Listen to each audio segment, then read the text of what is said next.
Revenue సమస్యలను పరిష్కరించేందుకే revenue సదస్సులు ఏర్పాటు చేస్తున్నామని ప్రకాశం జిల్లా మార్కాపురం ఎమ్మెల్యే కందుల నారాయణ రెడ్డి అన్నారు.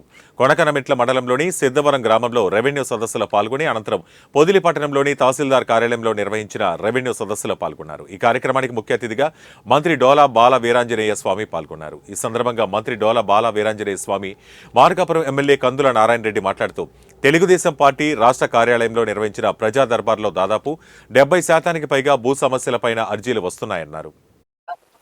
అడ్డుకట్ట వేసి బాధితులకు న్యాయం జరిపించాలని ఈ రెవెన్యూ సదస్సుల కార్యక్రమం మన ప్రభుత్వం తీసుకుంది.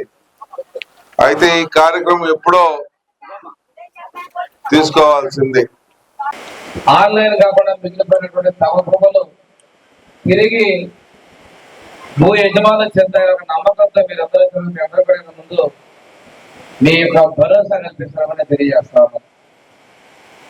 ముఖ్యమంత్రిగా చంద్రబాబు నాయుడు గారు ప్రమాణ స్వీకారం చేసిన తర్వాత ఆయనకు వచ్చిన అర్జీల్లో 70% ఓకే పడను భూ సమస్యలు ఉన్నాయి.